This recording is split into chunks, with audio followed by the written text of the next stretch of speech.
Good morning to everyone. Medyo exciting mga developments ngayong araw na ito, and I hope I'll be able to clarify some issues with you. I look forward to your questions. Thank you, ma'am. Let's take the first question from Marian Enriquez of TV5. Ma'am, I understand. I hope you've been monitoring then for what's happening right now, this airport, and the arrest of former President Rodrigo Duterte. Would you like to comment on that? As of the moment, all I know is that we cannot really call it an arrest. Wala naman sinasabi pa ang PNP. He's under the custody of the PNP. I think it would be, is it confirmed? Yes, confirmed na po ng Malacanang. Okay. Okay. Can you read the statement from Malacanang? Kasi as we're holding this press con, nagkakaroon ng developments. Yung PCO statement po, kaninang madaling araw natanggap ng Interpol Manila ang official copy ng warrant of arrest mula sa International Criminal Court. Ika 9:20 ng umaga ngayong araw, 11 Marso 2025, ang dating Pangulong Rodrigo Duterte at ang kanyang grupo ay dumating sa Maynila mula Hong Kong sakay ng Cathay Pacific CX-907. Sa kanyang pagdating, inihain ng Prosecutor General ng ICC notification para sa isang arrest warrant sa dating Pangulo para sa krimen laban sa sangkatauhan. Ang dating Pangulo at ang kanyang grupo ay nasa mabuting kalusugan at sinuri ng mga doktor ng gobyerno. Sinigurado na siya ay nasa maayos na kalagayan. Ang mga opisyal ng PNP na nagpatupad ng warrant ay tiniyak na may suot na body camera. Sa ngayon, nasa kustodiya na siya ng mga kinaukulan. Okay, so it's officially confirmed. It's an arrest by the PNP in collaboration, I would say, with the Interpol, acting upon a warrant of arrest issued by the ICC on charges of crimes against humanity. We can say at the moment is that this is proof that the Philippines is a country that respects the rule-based order in the world and that we uphold the rule of law. Nobody is above the law. And as a nation that prides itself in respecting that rules-based order around the world, wala tayong choice kundi mag-cooperate. Sa nakaraan, nakapag-cooperate rin naman sa atin ang Interpol, even in sa paghahanap kay Alice Go. So, ganun talaga. Isa tayong komunidad ng nations and we just have to respect the rule of law, hindi lamang sa ating bansa, kundi sa buong mundo. Ma'am, si former President Rodrigo Duterte po would sit as one of the legal counsel po ni VP Sara Duterte if mag-start na raw po yung impeachment trial. How would this affect po maybe the defense or the camp of VP Sara Duterte? I think the defense team of VP Sara would be in a better position to answer that. I would surmise that they would find another person. Hindi lang naman si former president ang nag-volunteer na tumayo bilang abogado ni VP Sara doon sa impeachment trial. Marami sabi nila na abogado rin. So I think sila dapat na maglinaw nito.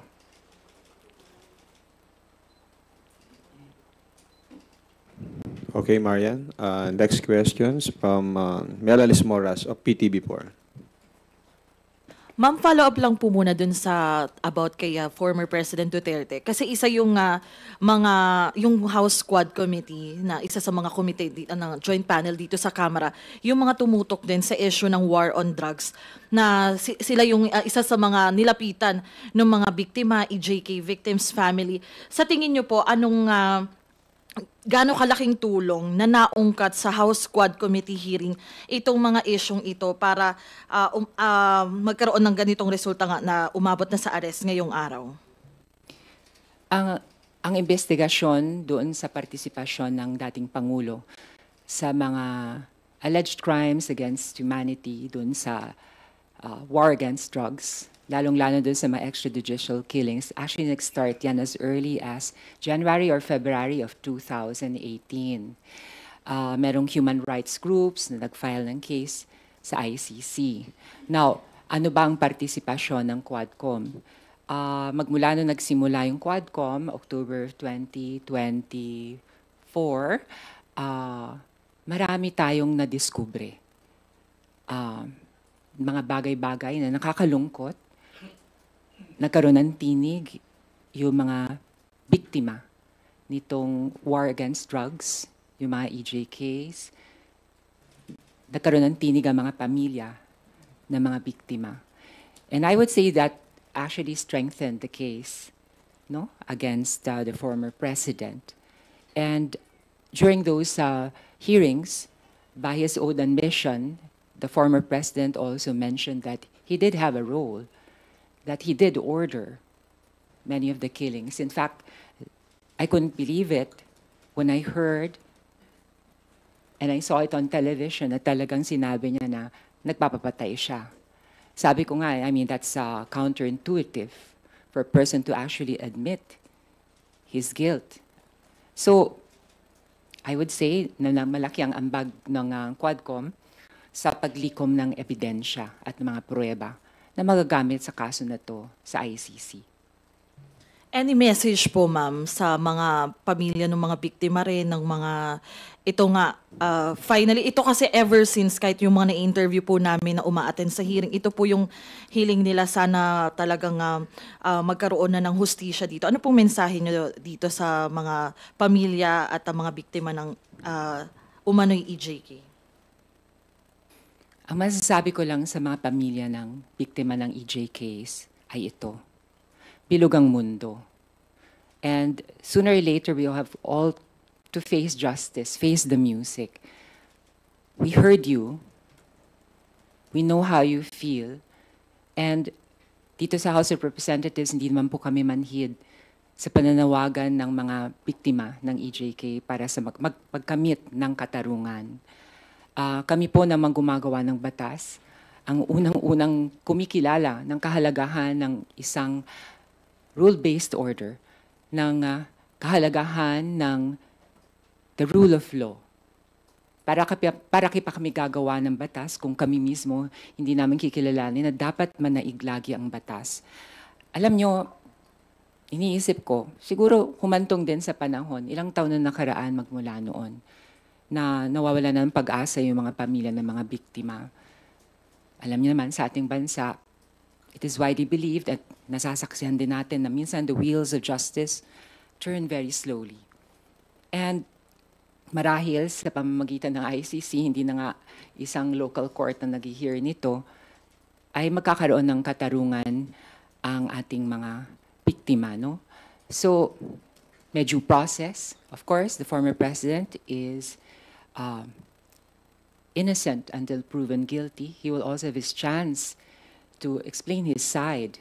So this is how justice works. This is how the rule of law works. Both sides are heard. Kaya nga, wag muna tayo magkaroon ng premature judgments. So let us let the ICC come up with its own judgment based on the evidence that is presented by both sides. There are always two sides to a coin. But ang punto lang dito, mahalaga para sa amin dito sa House of Representatives. At nakikita ko naman po ang effort ng ating Pangulong Bongbong Marcos. Ito'y bagay na kinikilala ng buong mundo upang itatag ang isang sistemang nakabase sa mga batas. Opo. Sorry, about sa anak naman po ni former President Duterte.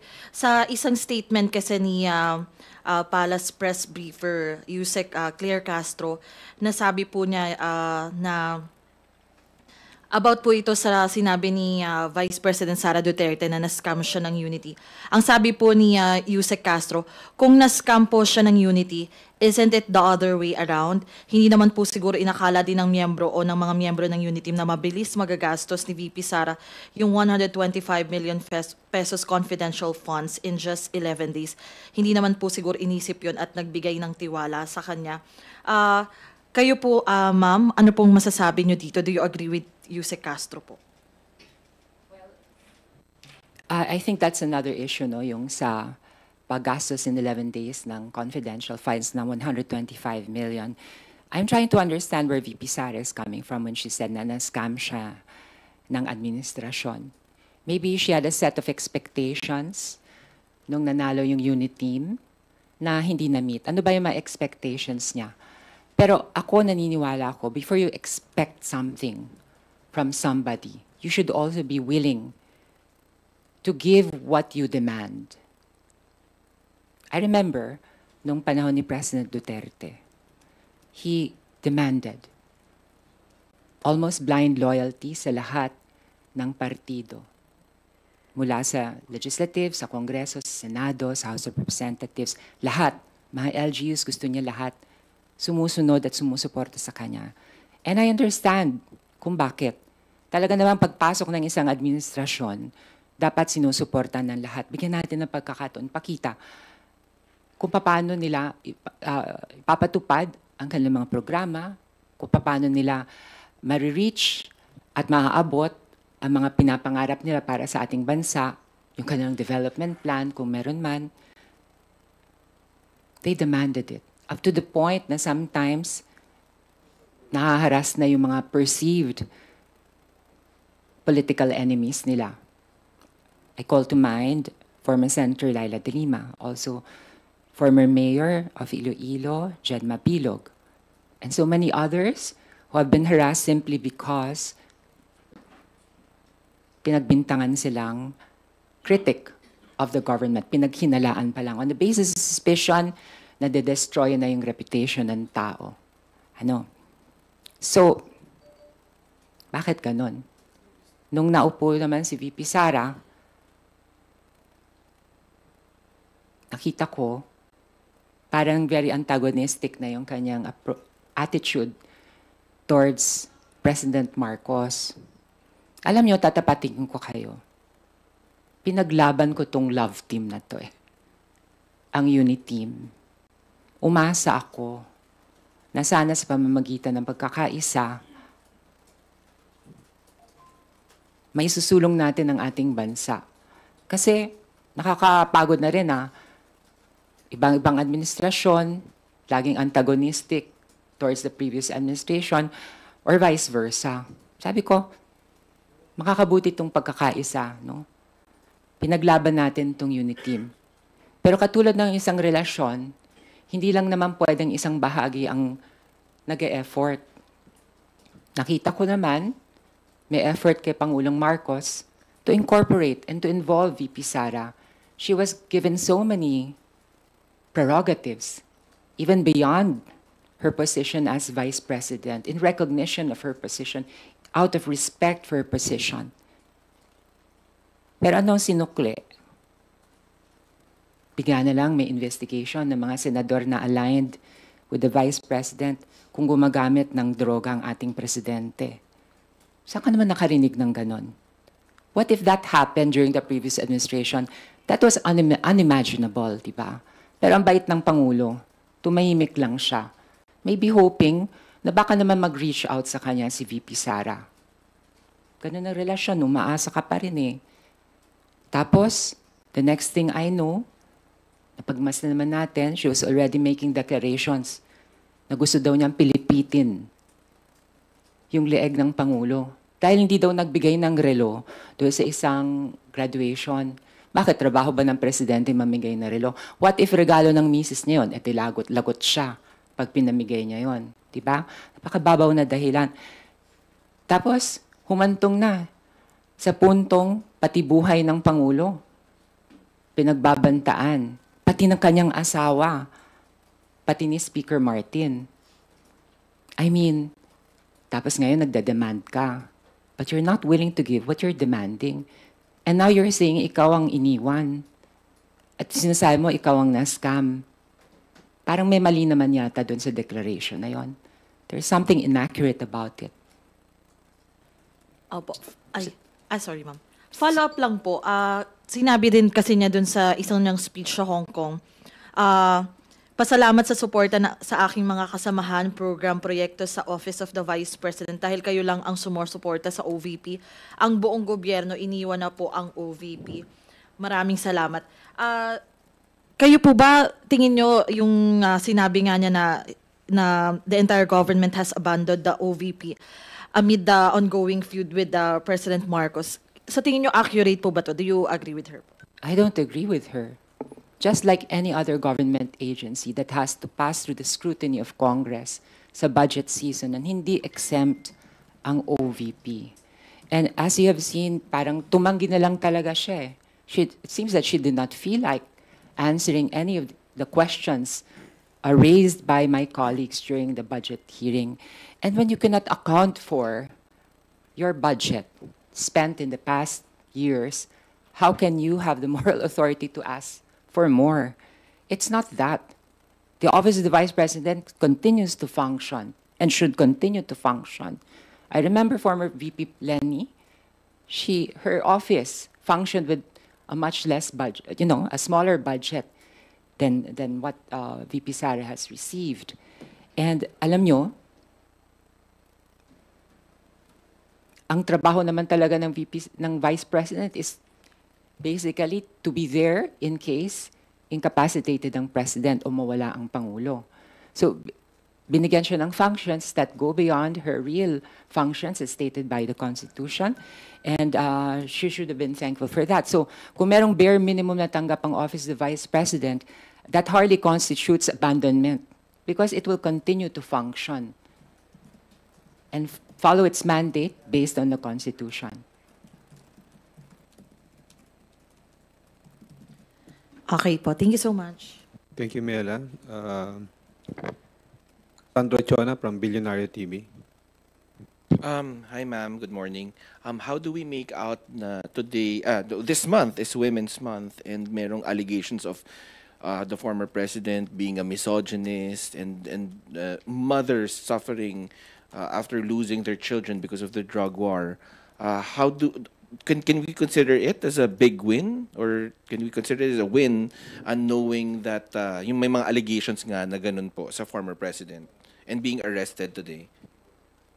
Alam niyo, hindi sa pagiging bias dahil chair ako ng Committee on Women and Gender Equality.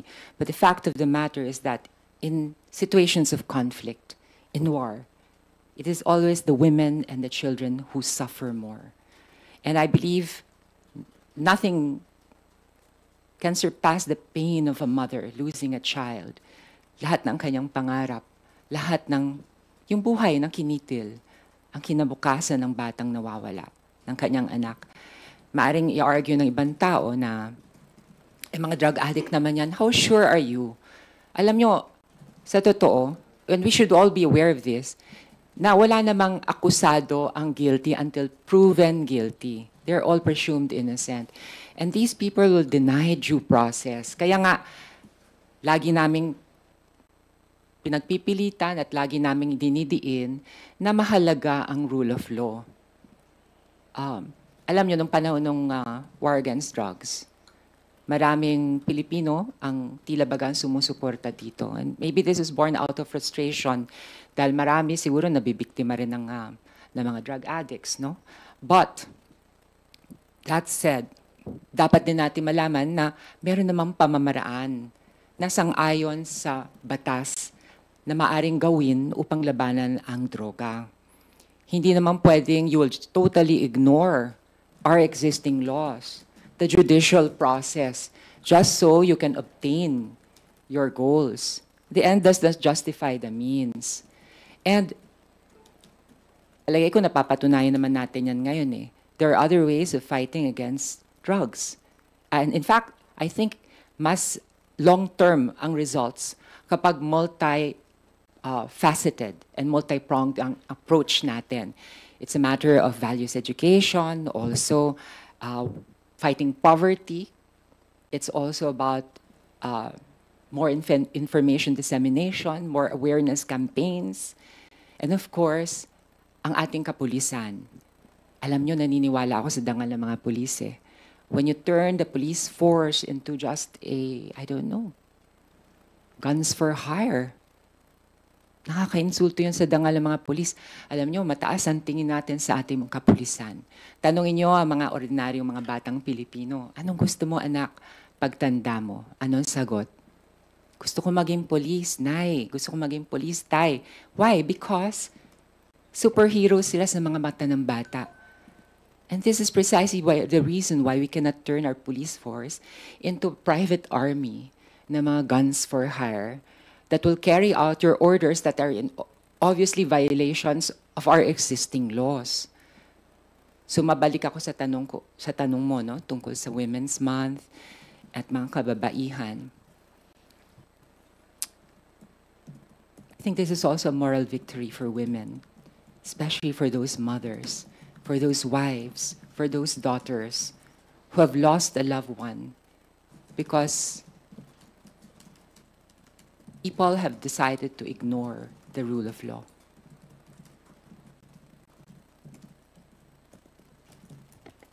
Ma'am, if in case dalhin na po sa The Hague ang dating Pangulo, sa tingin niyo po, may mensahe po kaya kayo dun sa kanyang supporters? Kasi for sure, tensions will, emotions will rise up. Ano po sa tingin niyo kaya yung dapat na maging perspektibo ng mga Pilipino sa ngayon?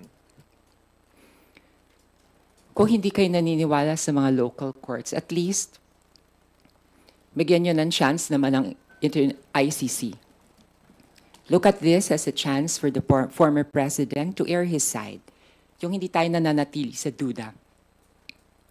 If he truly believes that he is innocent of the charges, I'm sure he'll come up with evidence to prove so, no? Now, it will depend on the judges sa ICC kung madedeclare siyang guilty or innocent. So let's give time to due process also. And you just have to trust the process too. Ma'am, hindi rin po ba ironic na we're giving the person who deprived due process to a lot of Filipinos who died during the war on drugs, and yet we're giving him all the due process right now? How do we make out of that? Well, because we always have to take the higher moral ground. If as a nation and as a government, we claim to respect the rule of law, then we should be the first ones to observe it. Naniniwala ako na when we say na kailangan may due process, kailangan may rule of law, igagalang din natin ito. At sabi ko nga, the former president is innocent until proven guilty. Let the ICC do its work. The president, I'm sure, the former president has a team of lawyers as well, and whatever evidence he want to present, he will do it at the ICC. So, masaklap pakinggan, di ba, na parang it's ironic, pero hindi tayo ganon. We take the higher moral ground, and this is the only way we can have moral authority to actually talk about the rule of law when we actually practice it. Thank you, ma'am. Thank you, ma'am. Thank you, Sandro. Earl Tobias from IBC 13. Ma'am, good morning. Ma'am, with the arrest of FPRRD, in your point of view po, what does this mean naman dun sa mga sangkot na dun sa kanyang eskema o polisiya na nadiskubre na rin ng Quadcom? We have Garma, we have Grijaldo, na of course iniimbestigahan pa rin and pinag-aaralan yung ilang case build-up with them in our local law enforcement, national law enforcement naman. Ano po kaya sa tingin ninyo yung president na sineset nito? Does this mean na parang kung si FPRRD nga hindi nakalusot sa rule of law, of course dapat in common sense, dapat yung mga sangkot din sa polisiya niya, may imbestigahan, ma'am. Yes, everybody who was involved in that war against drugs and the EJ case may have some degree of culpability. And but what comes to mind right now is yung command responsibility. You know, there are claims that guilt is only personal, but what about, I don't know, in cases like kidnapping, hindi ba ang mastermind meron ding degree of culpability? The brains behind that policy, the man who designed that policy, dapat meron siyang responsibility rin sa usapin na ito.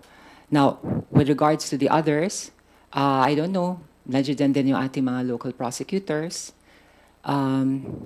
Usually kasi narininggan kong mga kaso sa ICC is yung mga prominent figures talaga eh. Even dun sa mga war crimes, usually mga national figureheads. I don't know why, no? But I guess this is also the nature of the ICC. Kasi nga, the ICC was established to reaffirm the importance of a rules-based order around the world, no? Aside from obtaining justice for the victims, parang statement din to sa buong mundo na kailangan mahalaga na panaigin ng batas sa lahat ng kaso, no? Kung tayo ay civilized country, kung tayo ay civilized community of nations. Thank you, ma'am. Last na po. You mentioned the message to the world or statement to the world yung parang nangyari. Maghahalalan na po. Ano rin kaya yung mensahe na pinapakita nitong nangyaring arrest warrant against FPRRT? Specifically, siguro dun sa mga iba pa na balak ding may sariling pulisiya na gawin na medyo taliwas dun sa ina-advocate ng Pilipinas na human rights dapat yung nananaig, ma'am. Ang mensahe nito sa lahat ng legislators, no? Kasi kami yung gumagawa ng polisiya is that, and also the executive who may want to formulate policies and programs, you can be as creative as you want. And you can be as determined as you want, but you have to operate within the bounds of the law. It is always the law. First and foremost, our Constitution, and then the body of laws that we have promulgated as a republic. So yun lang, batas lang dapat ang manaig. Yun ang message ko. And also, I have a message for voters, ano? Alam nyo, naintindihan ko kung minsan naiinip pa maraming Pilipino, lalo na sa ating justice system. And we want drastic and immediate results at all costs. Pero hindi po pwede yun eh. It's a double-edged sword. Talo, lalo na po yung mga walang kapangyarihan. Talo, lalo na ang mga mahihirap. Di ba nga madalas sinasabi, may hustisya para sa mayaman, may hustisya para sa mahirap. Eh what if wala na talagang hustisya? Kaya ako natutuwa rin sa mga developments, hindi lang sa kaso na to, but in general, pag nakakita ko ng mga kasong nabibigyan ng hustisya, ng katarungan, under this administration, at least I see great efforts on the part of the President to promote a culture of respect for the law and to establish the rule of law in a country which otherwise would be chaotic. Mga kababayan, ang isang bansang walang batas at walang rule of law ay parang wild, wild west. Anything goes. Anybody can take justice with his or her own hands. Maraming magkakaroon ng karahasan, pagpatay, at mas lalong maaapi ang mga mahihirap. Kaya kailangan natin ng ating mga batas. At syempre, pananawagan na rin sa ating justice system. Bilis-bilisan nyo naman, mga dear. Dahil nakaka-frustrate din pag mabagal ang hustisya. Thank you, Earl. Anything you'd like to ask? If there are no further questions, we will invite Ma'am Geraldine to give her closing or final remarks.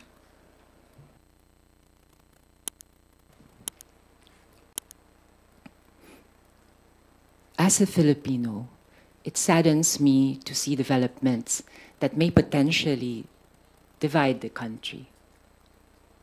But as a public servant and as a legislator, I realize that these developments are but natural consequences of the decisions of the parties involved to carry out policies that operated outside the boundaries of the law. And this cannot be tolerated.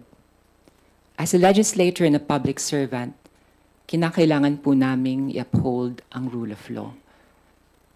Bagamat maaaring hindi mag-agree ang mga ilang tao sa aming postura, sa aming stand, wala po kaming choice, kundi sundin ang ating saligang batas, ang ating mga batas.